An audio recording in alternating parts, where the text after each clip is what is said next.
Wa an Qabisah ibni Mukharik al-Halali qala Rasulullah sallallahu alaihi wasallam, innal mas'alata la tahillu illa li ahadi thalathatin. Sesungguhnya meminta-minta tidak diperbolehkan kecuali salah satu dari 3 golongan. Yang pertama, rajulun tahammala hamalatan fahallat lahul mas'alah hatta yusibaha thumma yumsiku. Jadi boleh berminta-minta kecuali salah satu dari 3 ini. Nah, kalau yang ini yang saya sebutkan boleh minta-minta. Siapa itu? Rajulun tahammala hamalatan, itu seseorang yang menanggung hutang saudaranya. Jadi ada misalkan kita punya saudara, dia sudah tidak mampu, meminta tolong kita, Bu, ntar yang bayar angsuran mobil ibu saja, atau hutang saya misalkan. Jadi punya hutang apa yang akhirnya dia menyerahkan kepada Anda. Ya. Rajulun tahammala hamalatan, yang menanggung hutang dia. Fahallat lahul masalah, maka boleh dia meminta-minta. Fahallat lahul masalah, boleh dia meminta-minta. Hatta yusiba tsumma yumsi, sampai orang itu bisa melunasi hutangnya saudaranya. Jadi batas dia meminta-mintanya apa? Sampai dia menyelesaikan tanggungan saudaranya atau tetangganya ya. Saudaranya lah, tetangganya kita sudah bayar. Nah, itu boleh. Jadi seseorang yang dia menanggung beban saudaranya atau hutang ya. Kemudian yang kedua, wa rajulun asabathu jaihah. Nah, jaihah itu apa artinya? Ah, ini ai afah, jaihah.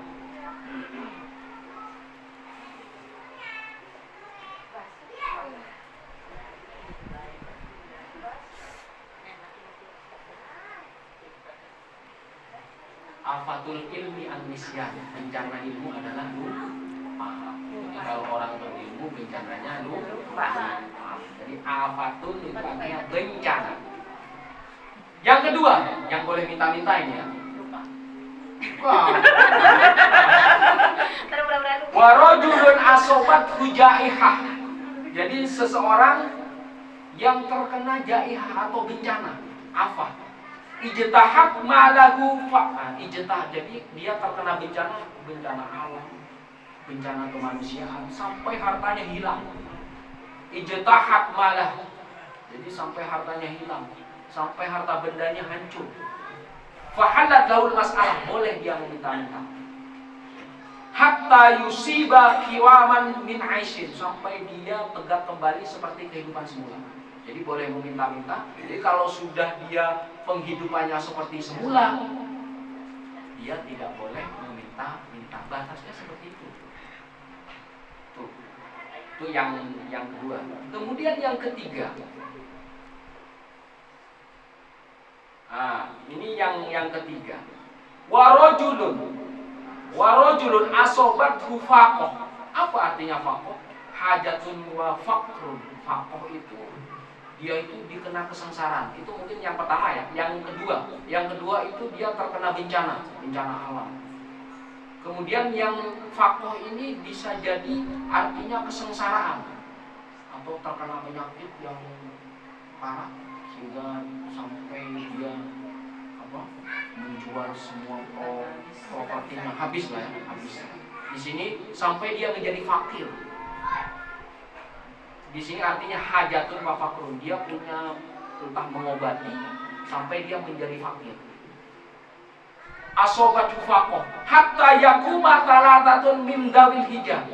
Bagaimana ukurannya orang itu sengsara? Nah, ukurannya adalah ulul hijab. Jadi misalkan di sini RT 7. Jadi misalkan ada di RT 7 di rumah nomor 27 ya misalkan. Dia terkena faqoh. Atau kesengsaraan atau terkena penyakit. Dia bisa meminta-minta bisa meminta-minta kalau tetangganya minimal ada 3 orang. Jadi hatta yaquma thalathatun min dawil hijab min qaumi. Jadi ini tidak bisa berpura-pura. Minimal tetangganya 3 orang tuh harus tahu bahwasanya orang itu RT 7 di nomor 27 itu apa? Itu kena kesengsaraan. Minimal 3 orang. Ulul hijab. Hijab artinya di sini dawil akal. Jadi oh ya itu kemarin 1 minggu yang lalu terkena penyakit atau apa kesengsaraan sampai dia itu hilang semua, sampai menjadi fakir ya, sampai menjadi fakir. Dan itu orang-orang di sekitarnya paling tidak tahu, minimal 3 orang. Minimal 3 orang. Laqad asobat fulan faqah fahalat lahul masalah hatta yusiba kiwawan min ais. Sampai orang-orang itu yang apa tetangganya bilang, oh ya benar itu. Orang itu terkena musibah penyakit. Sampai apa? Sampai orang itu pulih dan selesai dengan kesengsaraan itu, baru dia tidak boleh meminta-minta. Jadi untuk hal meminta-minta itu sudah dibahas, sudah pembahasan. Mungkin lihat di mana? Lihat di YouTube ya. Jadi itu ada 3 orang. Fama siwahunna minal mas'alati ya qabisuh suhtun ya'kulu sahibu suhtan. Sementara kecuali orang yang 3 tadi disebutkan itu haram hukumnya meminta-minta. Jadi apa? Hikmah dari hadis ini adalah seorang muslim, orang-orang beriman harus apa?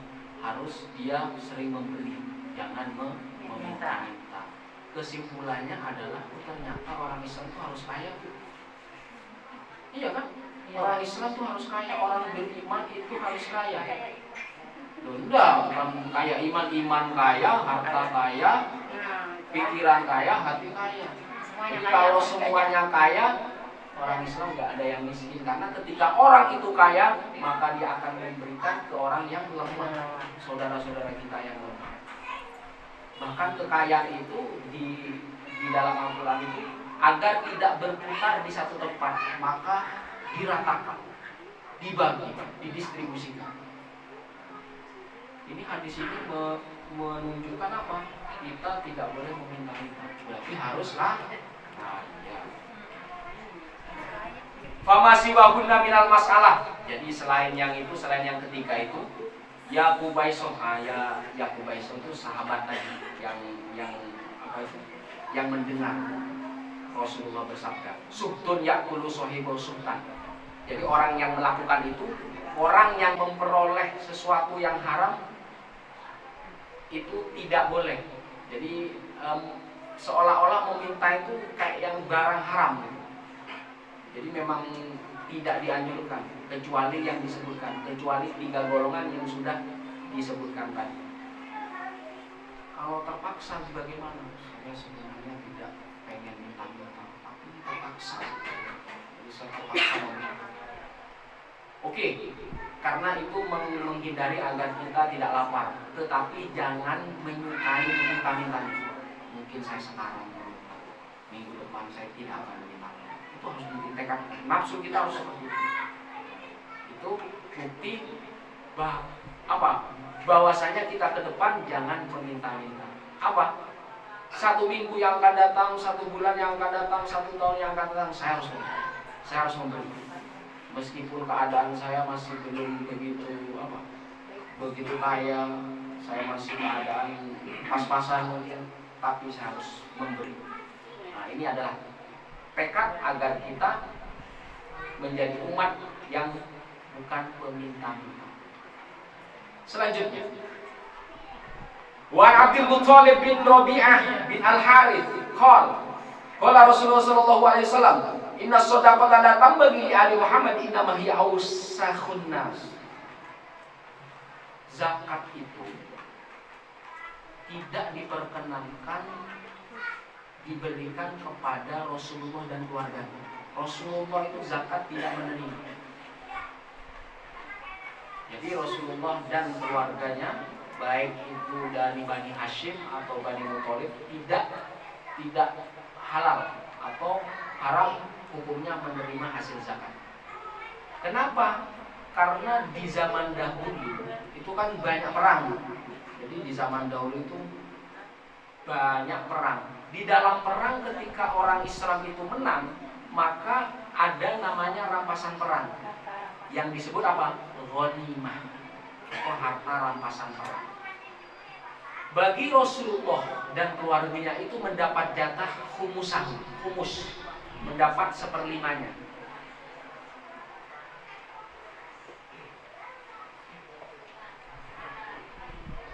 Satu per lima dari harta rampasan perang. Itu apakah itu buat Rasulullah? Tidak. Bukan hanya untuk Rasulullah, bukan hanya untuk rumah tangga Rasulullah. Tidak. Itu diperuntukkan untuk semua keluarganya, untuk anak-anak yatim, kemudian orang-orang miskin, kemudian ibnu sabil. Jadi seperlima dari harta rampasan perang itu dibagikan kepada mereka.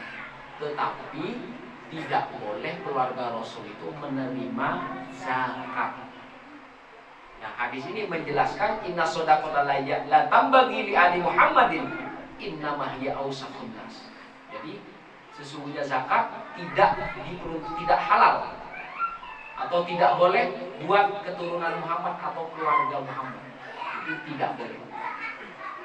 Karena dianggapnya keluarga Muhammad menerima itu sebagai kotoran saja. Seolah-olah menerima kotoran. Hiya awsaqun nas. Jadi seperti kotoran manusia kalau keluarga Muhammad itu menerima zakat. Jadi tidak boleh menerima zakat, tetapi menerima harta rampasan seperlima. Harta rampasan perang seperlimanya. Itu seimbang ya. Selanjutnya, wa an Jubair bin Mut'im qala masyaitu ana wa Uthman bin Affan ila Nabi sallallahu alaihi wasallam faqulna ya Rasulullah a'taita bani Muthalib min khumusi Khaybar wa taraktana wa nahnu wa hum bi manzilatin wahidatin faqala Rasulullah innama Banu Muthalib wa Banu Hashim syai'un wahid.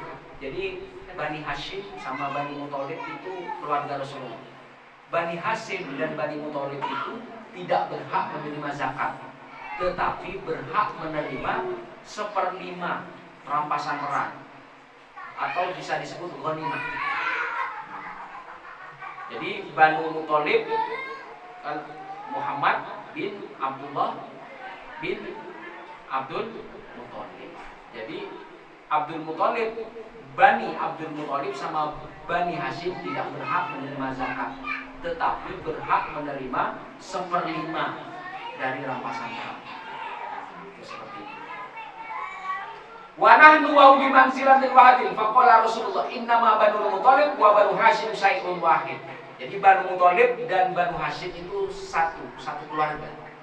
Jadi tidak berhak menerima zakat, tapi berhak menerima seperlima dari rampasan perang. Rasulullah aja tidak menerima zakat. Selanjutnya, wa Nabi Rafi radhiyallahu anhu anna Nabi sallallahu alaihi wasallam ba'atha rajulan ala shadaqati min Bani Makhzum faqala li Abi Rafi ishabni fa innaka tusibu minha faqala hatta atiya Nabi fasalu fa atahu fasa'alahu faqala maulal qaumi min anfusihim wa innama la tahillu lana shadaqah. Ini berkaitan dengan sahabat yang masih keluarga Rasul. Sesungguhnya Nabi Shallallahu Alaihi Wasallam ba'atha rajulan, mengutus seseorang. Jadi di sini ba'atha rajulan itu ismu al-arqam. Ala shadaqati, yaitu mengutus orang untuk memungut zakat. Min Bani Makhzum, dari Bani Makhzum. Faqala li Abi Rafi. Jadi yang memungut adalah Arqam. Kemudian mengajak temannya yang namanya Rafi. Ishabni fa innaka tusibu minha. Ayo ikut saya. Siapa tahu kamu mendapat jatah zakat. Kenapa mendapat jatahnya? Kenapa? Karena apa? Li'amil. Dia menjadi panitia zakat. Ishabni fa innaka tusibu minha. Maka temani saya untuk memungut zakat agar kamu mendapat bagian zakat. Bagian apa? Panitia zakat. Faqala, tidak, hatta atiyan nabi fa'asal, saya tidak mau mendapat jatah zakat, saya akan bertanya dulu kepada Rasulullah. Kalau zaman dahulu, di zaman Rasulullah, kalau kita bingung apakah boleh atau tidak, kita bertanya kepada Rasulullah. Kalau sekarang kemana? Ya kan? Nah, pentingnya kita membahas kitab Turos itu seperti itu, karena pemahaman Al-Quran dan hadis dijelaskan oleh ulama-ulama kita yang termaktub di kitab-kitab mereka. Jadi yang kita baca ini, saya lanjutkan ya. Faqala li Abi Rafiq, ishabni fa innaka tusibu min al-faqal. Jadi Abu Rafiq ini saya tidak mau sampai saya datang kepada Rasulullah dan bertanya kepada beliau. Fa'atahu fasal. Jadi dua orang ini datang kepada Rasulullah dan bertanya. Faqal, Rasulullah bersabda, maulal qaumi min anfusihim. Maula.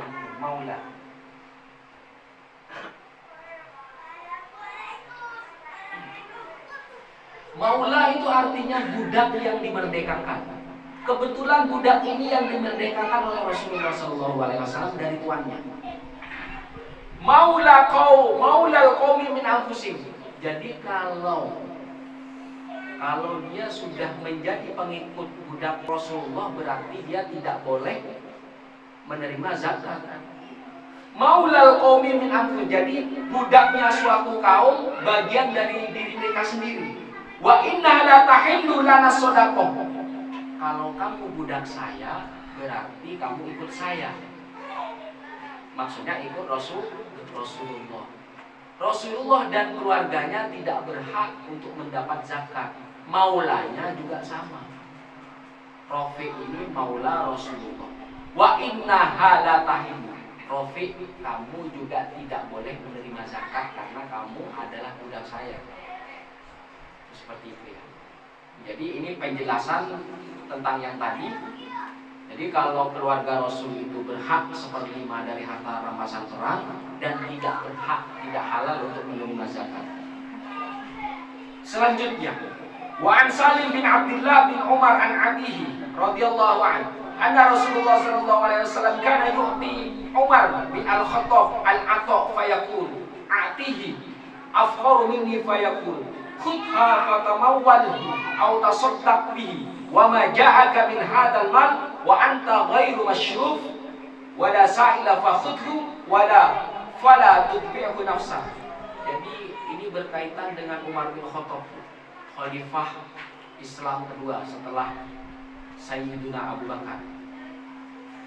Sesungguhnya Rasulullah SAW kana yu'ti. Jadi adalah Rasulullah memberi Umar bin Khattab itu sebuah pemberian. Jadi Rasulullah pernah memberi Umar bin Khattab sebuah pemberian, memberi sesuatu. Lalu Umar bin Khattab berkata, "A'tihi afqaru minni." Jadi kata Umar bin Khattab itu, pemberian ini kasih saja Rasulullah ke orang yang lebih fakir daripada saya. Padahal Umar itu bukan golongan atau sahabat Rasulullah yang kaya, tetapi apa? Tidak menerima atau memberikan hasil pemberian Rasulullah agar apa? Agar diberi kepada orang yang lebih fakir daripada Umar bin Khattab. A'tihi afqaru minni, berikan pemberian ini kepada orang yang lebih fakir daripada saya. Fayaqulu khud, jadi kata Rasulullah, ambillah Umar. Fatamawwalhu, simpanlah ini, au tasaddaq, jadi diterima dulu, ambil dulu. Terima, simpan. Kalau kamu tidak menghendaki, sedekahkan, tasaddaq. Wa ma ja'aka min hadzal mal wa anta ghairu masyruf wa la sa'il farhu wa ma la fala tudbi'u nafsak. Kalau kamu mendapatkan pemberian seperti ini lagi, wahai Umar, wa anta ghairu masyruf, dan kamu tidak mengharapkan pemberian ini, wala sa'il, dan kamu juga tidak meminta, fakhud, ambillah. Wa ma la fala tudbi'u nafsak. Tapi nafsumu, keinginanmu jangan ikut, jangan menyukai. Saya mau terima, Pak. Tapi tekadkan di dalam hati, saya sebenarnya menerima pemberian ini, saya tidak menyukai.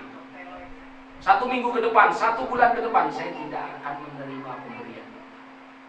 1 tahun ke depan saya harus begini. Jadi kalau memang kita waktu itu butuh ya, waktu itu butuh ada pemberian, diterima ya. Tapi nafsu jangan menyukai itu. Tetap saya terima, saya simpan.